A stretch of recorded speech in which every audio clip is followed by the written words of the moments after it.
Autokamere su postale totalno uobičajena stvar u Srbiji, zar ne?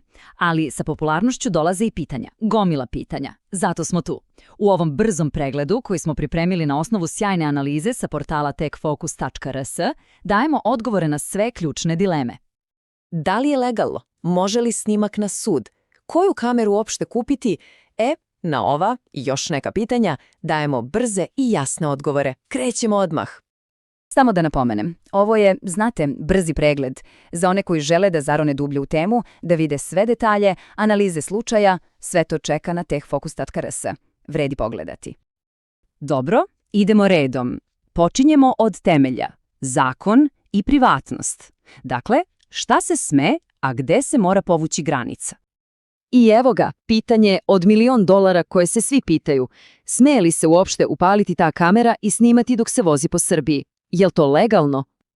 Odgovor je kristalno jasan. Da, apsolutno. Snimanje vožnje za lične potrebe je skroz okej, a pogotovo, i to je najvažnije, za dokumentovanje neke nezgode, to je apsolutno dozvoljeno. Dobro, to smo rešili. Ali šta se dešava ako neko hoće taj snimak da, recimo, okači na Facebook ili YouTube? Znate ono kad se snimi neka luda situacija u saobraćaju. Pazite sad, ovo je ključno, tu se priča menja. Naš zakon o zaštiti podataka o ličnosti je, ne šali se. Ako se na tom snimku vide lica ljudi ili registarske tablice drugih automobila, one se prosto moraju zamutiti. Nema ali. Bez toga krši se zakon, a to može da dovede do ozbiljnih problema pa i tužbe. Idemo dalje na možda i najbitniju temu za mnoge, kamera kao dokaz na sudu.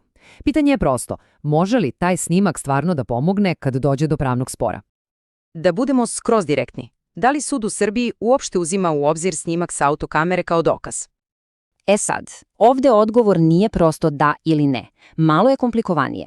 Nema pravila da se snimak automatski prihvata. Sudija je taj koji odlučuje. I to od slučaja do slučaja. Gleda se sve. Da li je snimak autentičan, kako je do njega došlo i naravno koliko je uopšte bitan za celu priču. Treba misliti o kameri kao o maču sa dve oštrice. Ona je u suštini objektivan svedok koji ne laže. Može da spasi situaciju i dokaže da niste krivi, na primjer da je neko prošao na crveno svetlo. Ali ako je ta ista kamera snimila da ste vi napravili prekršaj, onda postaje najbolji svedok protiv vas. Zakon i sud smo prošli, vreme je za praksu. Šta je sa instalacijom, tehničkim pregledom, policijom, tim svakodnevnim stvarima? Jedna od čestih briga je tehnički pregled. Hoće li praviti problem zbog kamere? Kratak i jasan odgovor – neće. Nema nikakve zabrane da se registruje auto sa kamerom. Postoji samo jedno, ali zlatno pravilo. Kamera ne sme da smeta. Ne sme da ometa vidno polje vozača. Tačka. Dobro, pravila su sad jasnija. Nadam se. A sad idemo u shopping. Da vidimo šta nudi tržište u Srbiji, kakve su cene i koji su modeli u igri. A na tržištu?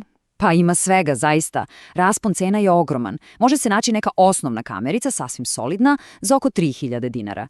A sa druge strane, za one koji hoće sve, 4K snimak, GPS, Wi-Fi, razne aplikacije, cene idu i preko 20.000 dinara. Za svakoga po nešto, bukvalno. Gde ih naći? Lakše je reći gde ih nema. Ima ih online, naravno u prodavnicama tehnike, radnjama za auto opremu, čak i na nekim pumpama. Ali evo prijateljskog saveta, ne zalećite se. Pre nego što se odlučite, obavezno uporedite cene i šta dobijate za taj novac. Malo istraživanja se uvek isplati. Sve ovo nas dovodi do jedne baš velike debate, i to ne samo kod nas. Pitanje glasi, da li bi autokamere trebalo da postanu obavezne za sve? Zanimljiva tema, zar ne? Hajde da čujemo argumente i za i protiv. Oni koji kažu da, obavezno, imaju jake argumente. Prvo, veća sigurnost. Lakše bi se utvrdilo ko je kriv u nesreći. Drugo, sprečavanje onih nameštenih sudara i prevara sa osiguranjem. I treće, možda i najvažnije, ideja da bi se vozači ponašali kulturnije i opreznije kad znaju da ih neko snima. Ali naravno, postoji i druga strana medalje. Oni koji su protiv najviše brinu zbog privatnosti. Da li to znači da smo pod stalnim nadzorom? To je veliko pitanje. Zatim, nije zanemarljiv ni trošak. To bi bio dodatni namet za sve vozače. I na kraju, uvek postoji rizik šta ako se ti snimci zloupotrebe. Na kraju dana, cela filozofija iz ugla vozača staje u jednu rečenicu koja je, mislim, sjajna. Bolje imati snimak nego nemati isti, naročito u situacijama kada je teško dokazati šta se zaista desilo. Suština je dakle lična zaštita, a ne jurenje lajkova na internetu. Dakle, da podvučemo crtu. Zakoni se još uvek bruse i prilagođavaju ovoj tehnologiji. To je proces. Ali jedna stvar je sigurna. Vrednost koju ove kamere imaju za ličnu bezbednost, to je stvarno neosporno. Naravno, sve dok se igra po pravilima i poštuje privatnost drugih. I za sam kraj, ostaje pitanje koje lebdi u vazduhu. Da li bi u Srbiji upotreba autokamera trebalo da postane zakonska obaveza? Vredi razmisliti. Eto, prošli smo kroz osnove u ovom brzom pregledu. A ako neko želi da zna apsolutno sve detalje, da vidi primere iz prakse i pročita kompletnu analizu, adresa je techfocus.rs. Tamo je sve detaljno objašnjeno.